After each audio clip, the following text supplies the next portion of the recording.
Hello दोस्तों, नमस्कार। स्वागत है आप सभी का अपने यूट्यूब चैनल साहित्य ज्ञान धारा में। आशा करती हूँ आप सभी लोग स्वस्थ होंगे और अपनी पढ़ाई में लगे होंगे।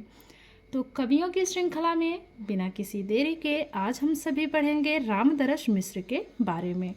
उसके पहले जिन्होंने चैनल को सब्सक्राइब कर रखा है उनका बहुत बहुत आभार, बहुत बहुत धन्यवाद। और प्लीज़ आप लोग अपने दोस्तों को भी जोड़िए और अगर वीडियो अच्छी लगे तो कमेंट के माध्यम से ज़रूर बताइएगा। तो चलिए देखते हैं आज का टॉपिक हमारा क्या है। रामदरस मिश्र। रामदरस मिश्र का जन्म सन 1924 को डुमरी गांव, गोरखपुर, उत्तर प्रदेश में हुआ। रामदरस मिश्र सन 1990 में दिल्ली विश्वविद्यालय से प्रोफेसर पद से सेवानिवृत्त हुए। ये आधुनिक काल के समर्थ उपन्यासकार एवं कहानीकार हैं। रामदरस मिश्र का पहला काव्य पथ के गीत सन 1951 ईस्वी में प्रकाशित हुआ। रामदरस मिश्र ने गज़लें भी लिखी। उनका काव्य हंसी ओठ पर आंखें नम है प्रसिद्ध गज़ल संग्रह माना जाता है। कितने बजे हैं, बबूल और कैक्टस उनके ललित निबंधों का संग्रह है। तो कितने बजे हैं, बबूल और कैक्टस कैसे निबंधों का संग्रह है? ललित निबंधों का संग्रह माना जाता है। उनके उपन्यास जल टूटता हुआ में स्वतंत्र भारत के ग्रामीण जीवन का यथार्थ चित्रण है। उनके उपन्यास थकी हुई सुबह में एक ग्रामीण नारी की कहानी है। रामदरस मिश्र की रचनाओं को देखते हैं। सबसे पहले है इनकी काव्य रचनाएं। तो इनकी काव्य रचनाओं को देखते हैं। पथ के गीत 1951 ईस्वी, बैरंग बनाम चिट्ठियाँ, पक गई है धूप, कंधे पर सूरज, दिन एक नदी बन गया, जुलूस कहाँ जा रहा है, आग कुछ नहीं बोलती, बारिश में भीगते बच्चे, हंसी ओठ पर आंखें नम हैं। तो ये सभी इनकी क्या है? काव्य रचनाएं हैं। अब बात करते हैं उपन्यास विधा की। पानी के प्राचीर 1969 ईस्वी, जल टूटता हुआ 1969 ईस्वी, बीच का समय 1970 ईस्वी, सूखता हुआ तालाब 1972 ईस्वी, अपने लोग 1976 ईस्वी, रात का सफ़र 1976 ईस्वी, आकाश की छत 1979 ईस्वी, बिना दरवाजे का मकान 1984 ईस्वी, दूसरा घर 1986 ईस्वी, थकी हुई सुबह 1986 ईस्वी, 20 बरस 1996 ईस्वी। तो ये सभी क्या है? उपन्यास विधा की रचनाएं हैं। किसकी हैं? रामदरस मिश्र की हैं। अब बात करते हैं इनकी प्रसिद्ध कहानियों के बारे में। इनकी प्रसिद्ध कहानियां हैं एक औरत और एक जिंदगी, खाली घर, शेष यात्रा, लाल हथेलियाँ, कवि कुलिश, अकेला मकान, बसंत का एक दिन। तो ये सभी इनकी क्या हैं? प्रसिद्ध कहानियां हैं। अब बात करते हैं कहानी संग्रह की। इनके कहानी संग्रह हैं खाली घर 1969 ईस्वी, एक वह 1974 ईस्वी, दिनचर्या 1979 ईस्वी, सर्पदंश 1982 ईस्वी, बसंत का एक दिन 1982 ईस्वी, अपने लिए 1992 ईस्वी, आज का दिन भी 1996 ईस्वी, एक कहानी लगातार 1997 ईस्वी, फिर कब आएंगे 1998 ईस्वी, विदूषक 2002 ईस्वी की रचना मानी जाती है। अब बात करते हैं संस्मरण विधा की। स्मृतियों के छंद 1995 ईस्वी, पड़ोस की खुशबू 1999 ईस्वी, अपने अपने रास्ते 2001 ईस्वी, एक दुनिया अपनी 2007 ईस्वी। अब बात करते हैं यात्रा संस्मरण की। अभी हमने देखा संस्मरण अब देखेंगे यात्रा संस्मरण के बारे में। तना हुआ इंद्रधनुष 1989 ईस्वी, भोर का सपना 1993 ईस्वी। आत्मकथा की बात करें तो रामदरस मिश्र की आत्मकथा है जहां मैं खड़ा हूं 1984 ईस्वी और इसके कुल 3 भाग हुए। समय सहचर है 1990 ईस्वी। जहां मैं खड़ा हूं 1984 ईस्वी का है और इसके 3 भाग हैं, इसका विशेष ध्यान रखेंगे। अब बात कर लेते हैं रामदरस मिश्र से बनने वाले महत्वपूर्ण प्रश्नों के बारे में। पहला प्रश्न है, रामदरस मिश्र मूल रूप से हैं आलोचक, पत्रकार, उपन्यासकार या फिर नाटककार। तो रामदरस मिश्र मूल रूप से उपन्यासकार माने जाते हैं।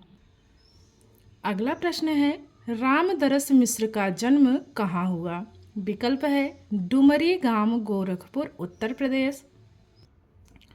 तो हमारा पहला ही विकल्प इसमें सही है, तो आगे और पढ़ने की आवश्यकता नहीं है। रामदरस मिश्र का जन्म डुमरी गांव, गोरखपुर, उत्तर प्रदेश में हुआ।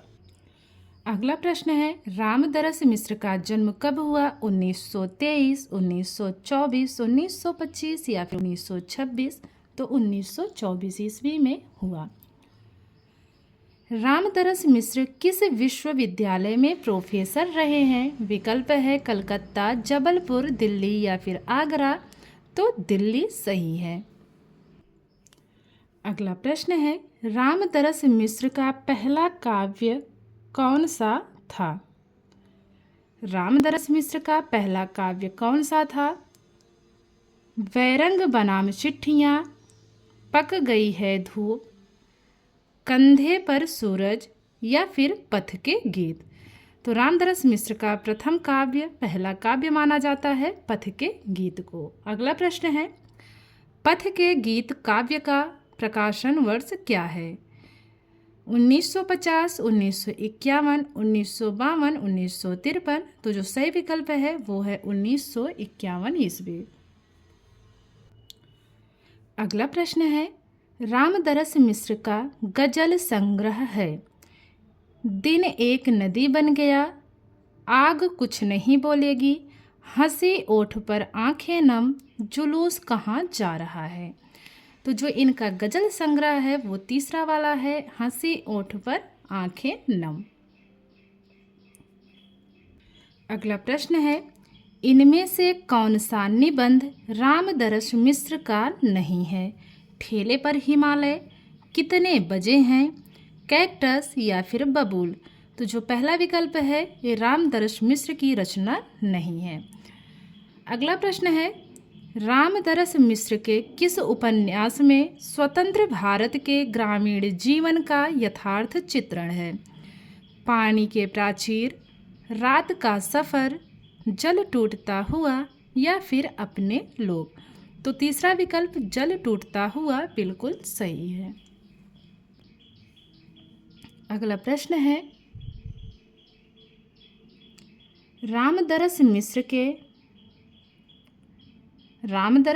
के किस उपन्यास में एक ग्रामीण नारी की रखैल बनने की कहानी है? पानी के प्राचीर, थकी हुई सुबह, सूखता हुआ तालाब या फिर अपने लोग। तो दूसरा विकल्प सही है, थकी हुई सुबह। अगला प्रश्न है, रामदरस मिश्र के किस उपन्यास में गोरखपुर जिले के किसानों का यथार्थ वर्णन है? विकल्प है पानी के प्राचीर, थकी हुई सुबह, सूखता हुआ तालाब या फिर अपने लोग। तो पहला विकल्प पानी के प्राचीर बिल्कुल सही है। अगला प्रश्न है, रामदरस मिश्र के किस उपन्यास में गोरखपुर जिले के किसानों का यथार्थ वर्णन है? पानी के प्राचीर, थकी हुई सुबह, सूखता हुआ तालाब या फिर अपने लोग। तो पानी के प्राचीर। अगला प्रश्न है, रामदरस मिश्र का पहला उपन्यास कौन सा है? पानी के प्राचीर, थकी हुई सुबह, सूखता हुआ तालाब या फिर अपने लोग। तो पहला विकल्प इसमें सही है, पानी के प्राचीर। अगला प्रश्न है, रामदरस मिश्र के किस उपन्यास में अनमेल विवाह की यथार्थ कहानी है? 20 बरस, दूसरा घर, बीच का समय या फिर अपने लोग? तो वो है बीच का समय। अगला प्रश्न है, रामदरस मिश्र का कौन सा उपन्यास रिपोर्ताज शैली में लिखा गया है? 20 बरस, दूसरा घर, बीच का समय या फिर अपने लोग? तो वो है 20 बरस। जो 20 बरस है ये किस शैली में लिखा गया है? रिपोर्ताज शैली में। अगला प्रश्न है, रामदरस मिश्र के किस उपन्यास में प्रवासी जीवन की यथार्थ कहानी का चित्रण है? 20 बरस, दूसरा घर, बीच का समय या फिर अपने लोग? तो दूसरा विकल्प जो इसमें दिया गया है, दूसरा घर, बिल्कुल सही है। अगला प्रश्न देखते हैं, रामदरस मिश्र के किस उपन्यास में रूढ़ियों के जकड़े हुए ग्रामीण जीवन का चित्रण है? विकल्प है बिना दरवाजे का मकान, आकाश की छत, सूखता हुआ तालाब या फिर अपने लोग? तो तीसरा विकल्प इसमें सही है, सूखता हुआ तालाब। अगला प्रश्न है, इनमें से कौन सा काव्य रामदरस मिश्र का नहीं है? रात का सफ़र, तट की खोज, सूखता हुआ तालाब या फिर बीच का समय? तो तट की खोज रामदरस मिश्र का नहीं है, दूसरा विकल्प हमारा इसमें सही है। अगला प्रश्न है, रामदरस मिश्र का प्रथम कहानी संग्रह माना जाता है? एक वह, खाली घर, दिनचर्या या फिर सर्पदंश? तो खाली घर इनका प्रथम कहानी संग्रह माना जाता है। बढ़ते हैं अगले प्रश्न की तरफ। खाली घर कहानी संग्रह का प्रकाशन वर्ष है? 1970 ईस्वी, 1969 ईस्वी, 1972 ईस्वी या फिर 1971 ईस्वी? तो जो खाली घर कहानी संग्रह का प्रकाशन वर्ष है वो है 1969 ईस्वी। अगला प्रश्न है, इनमें से कौन सा कहानी संग्रह रामदरस मिश्र का नहीं है? अपने लिए, वसंत का एक दिन, एक कहानी लगातार, हंसते हैं रोते हैं? तो जो हंसते हैं रोते हैं रामदरस मिश्र की कहानी नहीं है, ये चौथा विकल्प हमारा सही है। अगला प्रश्न, रामदरस मिश्र की रचना पड़ोस की खुशबू की विधा है? उपन्यास, कहानी संग्रह, संस्मरण या फिर नाटक? तो पड़ोस की खुशबू है, उसकी विधा है संस्मरण। अगला प्रश्न है, इनमें से कौन सा संस्मरण रामदरस मिश्र का नहीं है? स्मृतियों के छंद, अपने अपने अज्ञेय, एक दुनिया अपनी या फिर अपने अपने रास्ते? तो दूसरा विकल्प सही है, अपने अपने अज्ञेय रामदरस मिश्र का संस्मरण नहीं है। अगला प्रश्न है, पड़ोस की खुशबू संस्मरण का रचना काल है? 1996, 1999, 1997 या फिर 1998? तो दूसरा विकल्प 1999 सही है। इनमें से कौन सा यात्रा संस्मरण रामदरस मिश्र का है? तना हुआ इंद्रधनुष, भोर का सपना, आ और बा दोनों या फिर खंडित यात्राएं?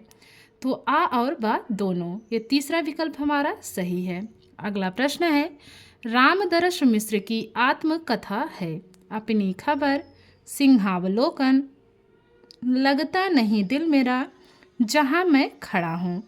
तो रामदरस मिश्र की आत्मकथा है जहाँ मैं खड़ा हूँ, ये चौथा विकल्प सही है। अगला प्रश्न है, रामदरस मिश्र की आत्मकथा जहाँ मैं खड़ा हूँ कितने भाग हैं?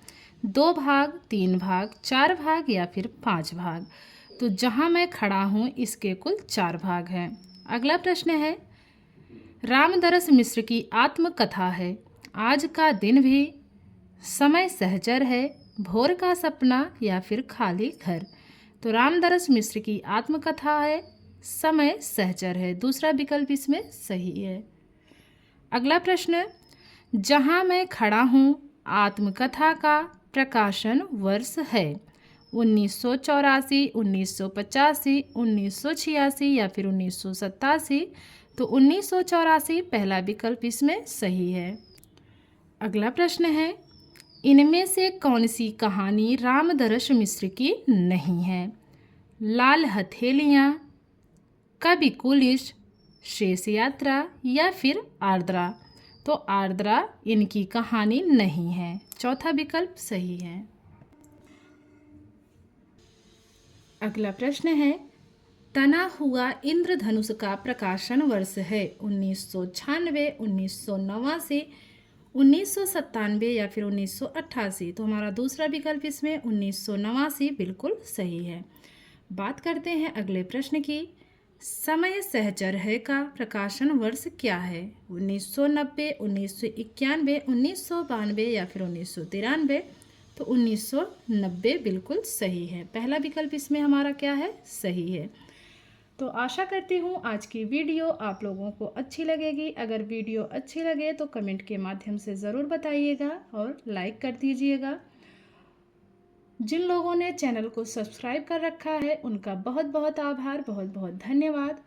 और आप लोगों से विनम्र निवेदन है कि चैनल से अपने मित्रों को भी जोड़िए। तो मिलते हैं कवियों की श्रृंखला में एक और कवि के साथ। तब तक के लिए सभी को जय श्री राधे कृष्णा, जय श्री सीताराम, नमस्कार।